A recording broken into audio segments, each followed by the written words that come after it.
Hi, good day. My name is Chris Manohar. I work at the Department of Computing and Information Technology at UE. It's one of Dr. Kalicharan's students, colleague, and friend. So I'm here just to say a few words about him from my point of view, and I'm sure many of us would have many a tale that is similar to this to tell about Dr. Kalicharan. He was definitely a unique individual, very influential individual, at least in my life. So yeah, let's share a little bit of that story with you. So so, like most things in life at UE, my journey with Dr. Kalicharan started with COM 2000, the dreaded data structures course, and after Dr. Kalicharan's commitment to excellence. So, as a student coming into this course, this was the course that really pushed me to become the computer scientist that I am today. Incidentally, this past summer, I actually taught this course that I took so many years ago with him. And personally, I wasn't the best student at the start of the course, but I can tell you, at the end of the course, I was definitely a completely different person in terms of my programming ability, problem solving skills, and the way I think. And that had a lot to do with Dr. Kalicharan holding the line in his and the line in the sand, so to speak, and trying to maintain that standard. And he used to always say that once you raise the bar or you keep the standard at a particular level, he firmly believed that the students would rise to the occasion and they would always rise to the challenge. Yeah, and certainly that has been his life's work, trying to develop the student body, the national community at hand. So it started with all his books.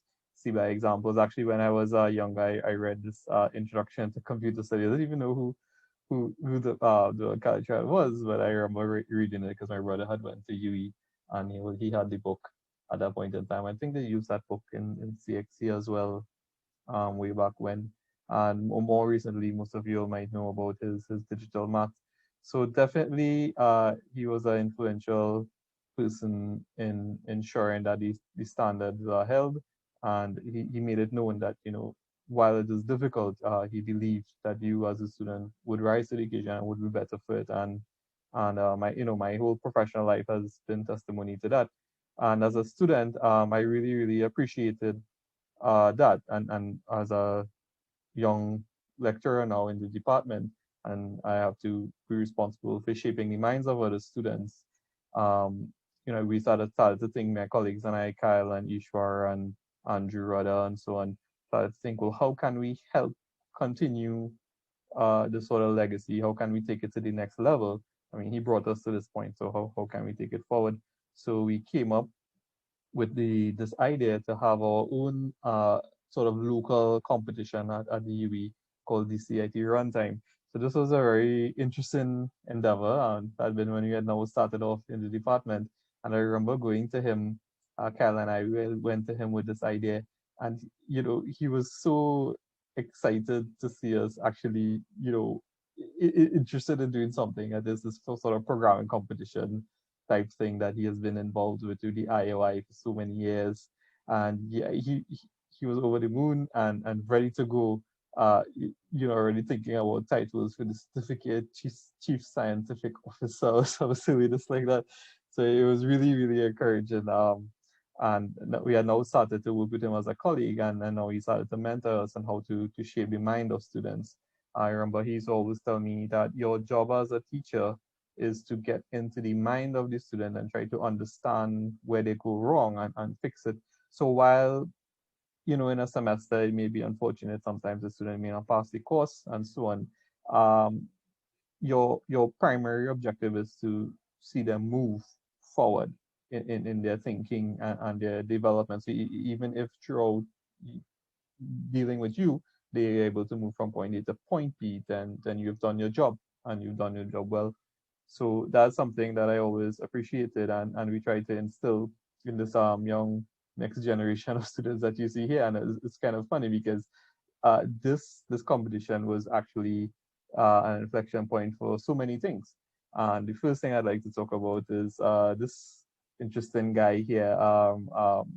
Ricard Hussein, but we call him Jared, right? So the funny story with this, he actually won the so we all know Dr. Kalicharan likes to have his standard and make sure we do problems of sufficient rigor and com, uh, complexity and so on. So he had set these questions. I think it was castles and rooks or something like that, and he was so taken back that there was this one that Jared was in year one at the time, and he actually competed in the advanced level, and he did well, better than most of the people actually.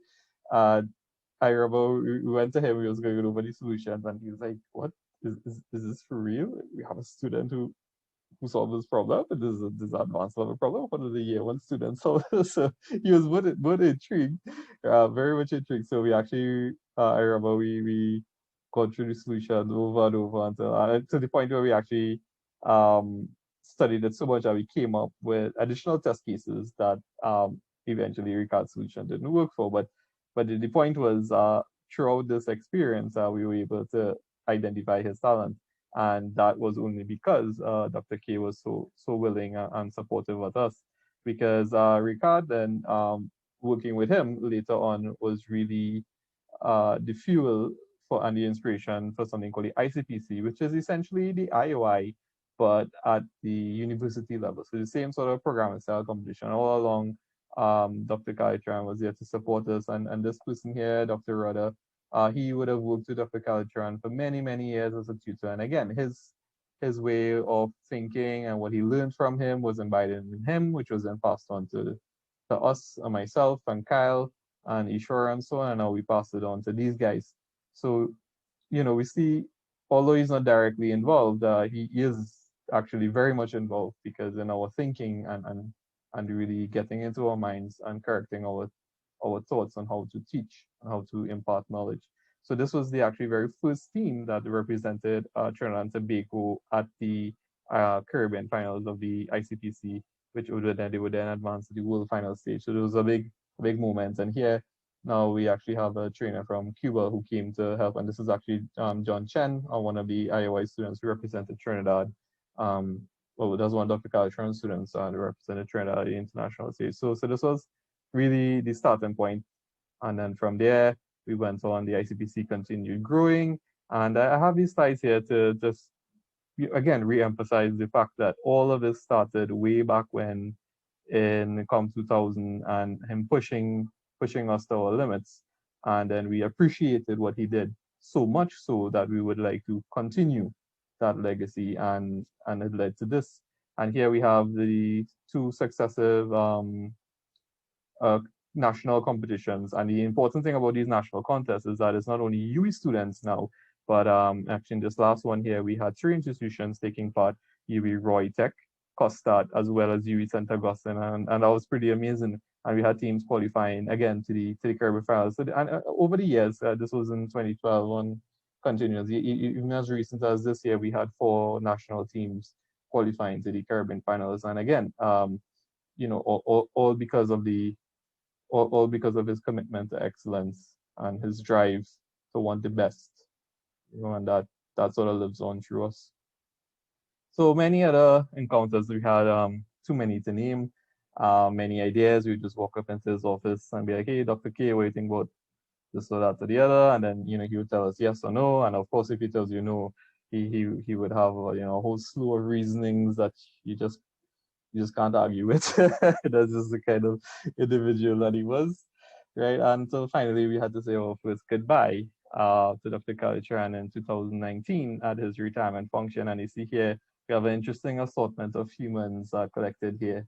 Who we continue to collaborate with, some Nicholas Mendez, very influential guys, Kyle De Freitas, Shiva, Inzamam, and even with me, uh, after his retirement, we continued to collaborate on working on this the EVC project, some prototype system for the EVC. In Zamam had a closer to the last days he was working with him on the Julia book. He had reached out to him, and even in the non-academic sense, he was always there. Any sporting event that the faculty had or the CIT had, Dr. Kalicharan was there. So here he's at a cricket match, I think, FST cricket match. You know, captain the team, of course, batting and always up front and center for anything that we needed. And then, of course, this picture needs no introduction, right? We see Dr. Kalicharan, a laptop, and some mics and people having fun. So we all know what's going on here. This is one of his infamous karaoke sessions.